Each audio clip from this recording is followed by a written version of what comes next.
Hi friends, இன்றைக்கி நாங்கள் பார்த்தீங்கன்னா நாட்டுக்கோழி குழம்பு செய்ய போகிறோம். அதுக்கு பார்த்தீங்கன்னா எண்ணெய் சூடானதுக்கப்புறம் சோம்பு, பட்டை, கிராம்பு எல்லாத்தையுமே ஆட் பண்ணியாச்சு. இதை ஆட் பண்ணுறப்போ பார்த்தீங்கன்னா அடுப்பு வந்து நம்ம மீடியமில் வச்சுக்கலாம்.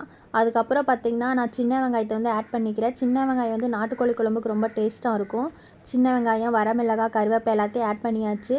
இஞ்சி பூண்டு பேஸ்ட்டும் பார்த்தீங்கன்னா ரெடி பண்ணி வச்சுருக்கேன். அதுக்கப்புறம் பார்த்தீங்கன்னா வெங்காயம் நல்லா வதக்கினதுக்கப்புறம் பார்த்திங்கன்னா நம்ம இப்போ இஞ்சி பூண்டு பேஸ்ட்டை வந்து ஆட் பண்ணிக்கலாம். அப்போ தான் பார்த்திங்கன்னா நல்லா மணமாக இருக்கும். அதுக்கப்புறம் பார்த்திங்கன்னா நான் தக்காளி பார்த்திங்கன்னா மசிச்சு வச்சுருக்கேன். ஸோ அதை கடைசி ஆட் பண்ணிக்கலாம். இப்போ பார்த்திங்கன்னா வெங்காயம் நல்லா வதங்கினதுக்கப்புறம் சிக்கன் மசாலாண்டு குழம்பு மிளகாய் தூள் வந்து நான் ஆட் பண்ணியிருக்கேன். ஆட் பண்ணதுக்கப்புறம் பார்த்திங்கன்னா நான் கடைசியாக பார்த்திங்கன்னா தக்காளி ஆட் பண்ணி நல்லா சுண்டிருச்சு. அதுக்கப்புறம் பார்த்திங்கன்னா வேக வச்ச நாட்டுக்கோழியை வந்து இதில் ஆட் பண்ணிக்கலாம். ஆட் பண்ணிவிட்டு நல்லா கொதிக்க வரைக்கும் நம்ம வெயிட் பண்ணலாம். அதுக்கப்புறம் பார்த்திங்கன்னா இப்போ நல்லா கொதிச்சு வந்துருச்சு. அதுக்கப்புறம் பார்த்திங்கன்னா இதில் புதினா கொத்தமல்லி ஆட் பண்ணியாச்சு. நெக்ஸ்ட்டு ஃபைனலாக ரிசல்ட் பாருங்கள், சூப்பராக இருக்குது.